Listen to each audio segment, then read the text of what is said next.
meus queridos alunos. Hoje nós vamos estar tratando sobre a matéria e suas propriedades. Esse assunto ele será exposto em duas partes. Hoje nós vamos estar conhecendo mais especificamente a matéria e as transformações que a matéria passa, que a matéria pode sofrer. E no próximo vídeo nós vamos estar falando especificamente das propriedades da matéria. Então, vamos lá ao conceito de matéria. Matéria, tudo que ocupa um lugar no espaço é feito de matéria. Mesas, cadeiras, animais, plantas, até mesmo o ar que respiramos são feitos de matéria. Chamamos corpo uma quantidade limitada de matéria. Quando um corpo é utilizado para construir algo com uma finalidade, ele é chamado objeto. Então, aqui nós temos três conceitos sobre o estudo da matéria: o conceito de matéria, o conceito de corpo e o conceito de objeto. Nós vamos ver aqui na tabela a diferença entre esses três conceitos. Então, nós temos o ferro, nós temos a madeira e o granito como exemplos de matéria. De corpo, nós temos a barra de ferro, o tronco de madeira e a placa de granito. E objeto, nós temos o portão de ferro, nós temos a porta de madeira e temos a pia de granito.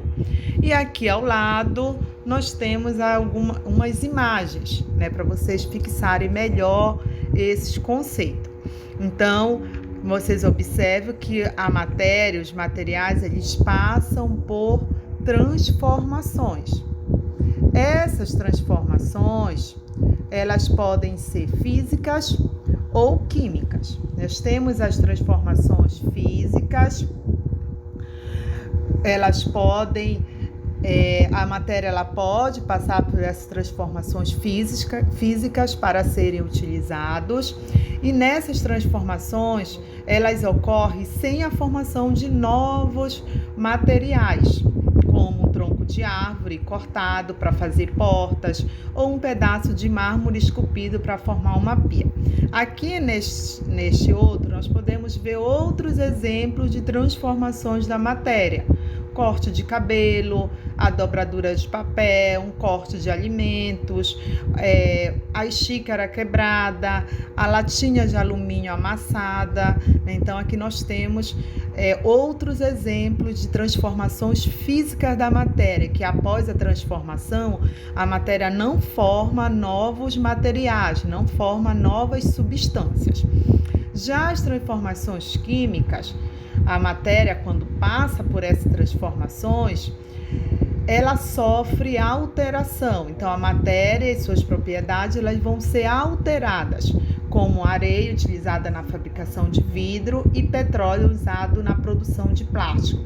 A preparação do pão, o aquecimento da massa crua faz com que os componentes presentes na mistura original se transformem em novas substâncias com aspecto, cheiro e sabor diferente.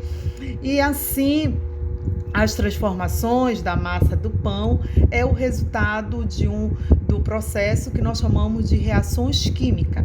Reações químicas todas são exemplos de transformações químicas que acontecem com a matéria. Aqui nós temos alguns exemplos, a preparação do pão, nós temos aqui a queima do palito de fósforo, nós temos o apodrecimento da maçã, nós temos a nossa digestão, nós temos a nossa circulação e excreção, assim como a nossa respiração e movimentação, são exemplos de reações químicas, isto é, de transformações químicas que ocorrem em nosso organismo também. Nós vimos que a matéria ela sofre transformações, físicas, químicas, pode ser chamada de corpo, de objeto. E então, do que essa matéria ela é feita? Então, a matéria, toda a matéria do nosso universo, ela é formada de pequenas partículas chamadas átomos, que é a menor partícula de um elemento químico que ainda apresenta todas as propriedades desse elemento. Exemplo: átomos de carbono do grafite. Há, mais ou menos, na natureza, 92 tipos diferentes de elementos químicos. E esses elementos químicos, eles são formados de átomos. Então, esses átomos, eles podem se unir e formar os tipos de materiais que conhecemos. O grafite do lápis é formado pelo elemento químico carbono, e o carbono é formado de átomos de carbono. O mercúrio é formado por um tipo de átomo, chamado de átomo de mercúrio, e o elemento químico nós chamamos mercúrio. O gás hélio, que é usado para encher balões de aniversário, é formado por átomos do hélio. Então, observem a imagem aqui, nós temos, a menina segurando os balões cheios de gás hélio, que é formado de átomos de hélio, e o termômetro que nós usamos para a verificação da temperatura. O termômetro de mercúrio é formado de átomos de mercúrio. Então, o elemento químico presente nesse material é o mercúrio. Os átomos são incrivelmente pequenos e cada tipo tem um tamanho. Em média, tem cerca de 1,0 nanômetros de diâmetro. Um nanômetro é a milionésima parte do milímetro. Isso significa que em 1 metro cabem cerca de 10 milhões de átomos enfileirados. Muitos materiais são formados pelas combinações de diferentes tipos de átomos. A água pura, por exemplo, é formada pela combinação de 2 átomos, o oxigênio, o elemento químico oxigênio, e o hidrogênio, e forma a moléculas que nós chamamos H2O.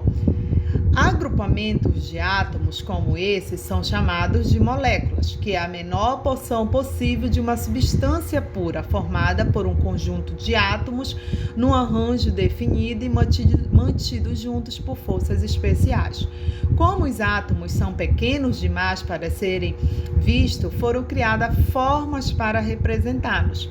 Observe na figura como se pode usar esferas para representar a molécula de água, que a gente já vai ver adiante, que as moléculas, elas se agrupadas, elas vão constituir as substâncias, que são as diferentes variedades da matéria. Por exemplo, o ouro, o giz, a água, o ferro, o diamante e muito mais. Então, nós vamos ver aqui na imagem, a molécula de água que a gente acabou de mencionar. Aqui nós temos a substância química água, que ela é formada pelos elementos químicos oxigênio e hidrogênio.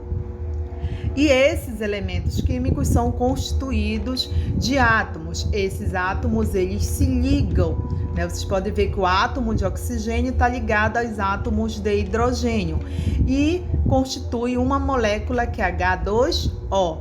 Se nós tivermos um copo com água, nós vamos ter milhares dessas moléculas de H2O. Então, nós conhecemos, nos dias atuais, milhares de substâncias químicas diferentes. E elas são compostas por elementos químicos, como a gente já acabou de mencionar. Então, essa enorme variedade ela é devida à existência de mais de 100 elementos químicos existentes na natureza, ou em laboratórios, que também hoje nós já temos elementos químicos produzidos dentro de laboratórios. Já as misturas é qualquer sistema formado de 2 ou mais substâncias puras, denominadas de componente, que pode ser homogênea ou heterogênea, conforme apresente ou não as mesmas propriedades em qualquer parte de sua extensão em que seja examinada. O leite e o soro caseiro são exemplos de mistura, Então, aqui nós podemos fazer essa distinção do que vem ser uma substância, do que vem ser uma mistura. Então, as substâncias, se elas estiverem agrupadas, unidas dentro do mesmo sistema, nós chamamos esse composto de misturas. Sendo que as misturas, nós vamos ter as substâncias são formadas de moléculas, que são formadas de elementos químicos são constituídos de átomos, que constituem toda e qualquer matéria do nosso universo. Espero que vocês tenham entendido, compreendido o nosso estudo de hoje, e no próximo vídeo a gente vai estar dando continuidade às propriedades da matéria. Tchau!